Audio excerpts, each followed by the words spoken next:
Hello everyone. आज से हम हमारी क्लास 10th की इंग्लिश की बुक स्टार्ट करने जा रहे हैं। हमारे फर्स्ट चैप्टर का नाम है अ लेटर टू गॉड, जिसके राइटर हैं जी.एल. फ्यूंटिस। बिफोर यू रीड पढ़ लेते हैं। दे सा फेथ कैन मूव माउंटेन्स। कहते हैं कि जो विश्वास होता है वो माउंटेन्स को भी हिला सकता है।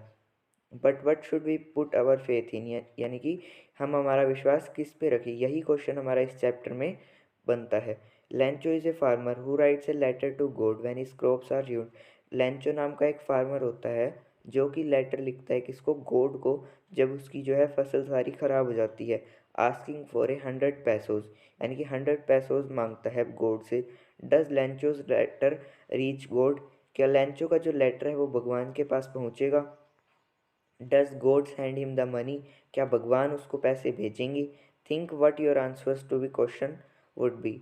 हमें इसी के बारे में सोचना है। And guess how the story continues before you begin to read it. अब हम हमारे चैप्टर की स्टार्टिंग कर लेते हैं। ये हमारी एक एक्टिविटी दे रखी है जो आप पढ़ लीजिएगा। ये था लेटर जो उसने लिखा था।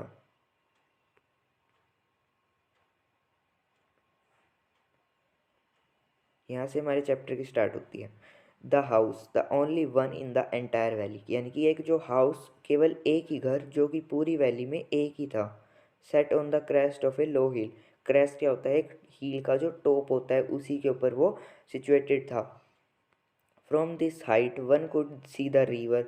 इस हाइट से क्या हम लोग क्या देख सकते हैं, कोई भी लोग जो है नदी देख सकता है। And the field of ripe corn dotted with the flowers, यानी कि कॉर्न की जो फसल लगी हुई थी, फ्लावर्स उनके ऊपर लगे हुए थे, वो भी देख सकते थे।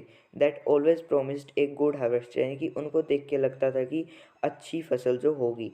The only thing the earth needed was to a downpour or at least ए शार, यानी कि जो उन फसल को क्या चाहिए थी, एक केवल शावर की ज़रूरत थी, यानी कि थोड़ी बहुत बारिश की ज़रूरत थी। Throughout the morning Lencho, यानी कि सुबह होते ही Lencho, who knew his field intimately, यानी कि वो अपने खेतों की तरफ गया और उसने कुछ नहीं देखा, उसने केवल स्काई की तरफ देखा, नॉर्थ ईस्ट में। Now we really going to get some of water women. उसने अपनी पत्नी से कहा कि हम हमने केवल पानी मिलेगा।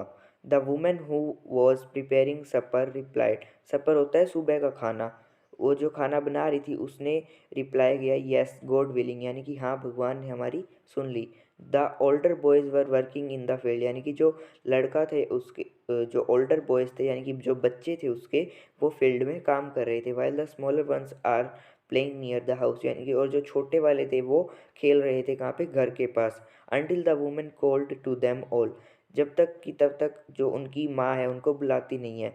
कम फॉर डिनर, उन्होंने कहा कि डिनर कर लो। It was during the meal that just as Lencho had predicted big drops of rain began to fall, यानी कि इसके बाद जो लेंचो ने क्या प्रेडिक्शन की थी कि अब होगी तेज बारिश।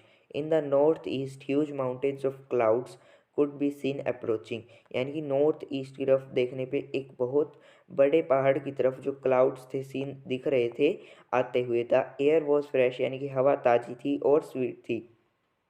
The man went out for no other reason that to have the pleasure of feeling the rain on his body. वो जो लेंचो था वो और कोई काम के लिए नहीं गया था, वो केवल देखने गया था कि बारिश होगी, यानी कि अपनी बॉडी पे फील करने गया था। When he returned he exclaimed, जब वो आया तो उसने चौंका दिया। These are not rain drops falling from the sky, यानी कि उसने कहा कि ये जो रेन ड्रॉप्स नहीं, यानी कि बारिश की बूंदें नहीं हैं जो आकाश से गिर रही हैं। दे आर न्यू कॉइन्स, यानी कि ये नए सिक्के हैं, यानी कि बारिश आएगी तो फसल जो है अच्छी होगी तो उसके लिए वो न्यू कॉइन्स ही होंगे। The big drops are 10 cent pieces and the little ones are 5, यानी कि वो कहता है कि जो बड़ी ड्रॉप्स है वो 10 सेंट की हैं और जो छोटी हैं वो 5 सेंट की हैं। With a satisfied expression, he regarded the field of ripe corn with its flowers. एक सेटिस्फाइड यानी कि बहुत खुश होते हुए उसने एक्सप्रेशन फील्ड की ओर दिए, जो जहाँ पे पके हुए जो कॉर्न थे फ्लावर से लदे हुए थे उनकी तरफ। Draped in A curtain of rain, draped होता है कवर्ड, यानी कि क्लोथ से कवर्ड, यानी कि जो कर्टन थे उनको हटाया। But suddenly a strong wind began, but अचानक से एक जो है तेज हवा शुरू हो गई। To blow and along with the rain very large hail stones began to fall, यानी कि बहुत तेज बारिश हो गई और तूफान आने लग गया। These truly did resemble new silver coins, यानी कि उसने कहा कि है न्यू सिल्वर कॉइन्स है। The boys exposing themselves to the rain, यानी कि बॉयज़ जो हैं वो बाहर भाग गए थे बारिश को देखकर। Ran out to collect the frozen pearls, यानी कि जो स्नोफॉल वहाँ पे हो रही थी उनको देखने के लिए और उनको इकट्ठा करने के लिए। It is really getting bad now, पर ये जो हवा जो थी उसने तूफान का रूप ले लिया था। एक्सक्लेम द मैन, मैन कहता है I hope it passes quickly, वह कहता है कि मैं आशा करता हूँ कि यह जो हवा चल रही है यह जल्दी चली जाए। It did not pass quickly, but ये जल्दी से नहीं गई थी। For an hour the hell rained on the house, पर जो हवा तूफान थी वो घर की तरफ आ गई। The garden, the hill side, the cornfield, on the whole valley, सारी जगह पर वहाँ आ गई थी। गार्डन में, हिल साइड में, खेतों में और पूरी घाटी में।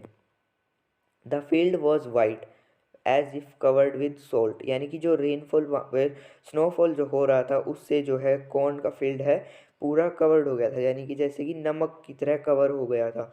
Not a leaf remained on the trees, यानी कि जो हवा से पूरे पेड़ के पत्ते झड़ गए थे। The corn was totally destroyed, जो फसल थी वो पूरी खराब हो गई थी। The flowers were gone from the plants, जो फ्लावर्स थे जो कॉर्न के ऊपर लगे हुए थे वो भी सारे झड़ गए थे। Lencho sold Lencho soul was filled with sadness, यानी कि जो लेंचो है उसको बहुत बुरा लगा यह देखकर। When the storm had passed, जब जो तूफान है वो टल गया। He stood in the middle of the field and said to his sons, जब हवा चली गई थी तब वह अपने खेतों के बीचों बीच जाकर खड़ा हुआ और अपने बेटों से कहा a plague of locust would, locust होता है insects which fly in big swarms and destroyed crops, have left more than hits, यानी कि जो उसने है हमारी पूरी फसल खराब कर दी है। The hail was left nothing, जो हेल है उसने हमारे लिए कुछ नहीं छोड़ा। This year we will have no crops, यानी कि इस साल हमारे पास कोई क्रॉप नहीं होगी।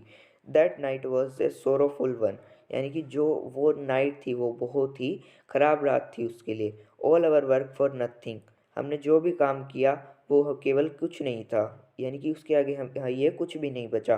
There is no one who can help us, यानी कि अब हमारे पास कोई नहीं है जो हमारी हेल्प कर सके। We all go hungry this year, यानी कि इस साल हमें भूखा ही रहना होगा।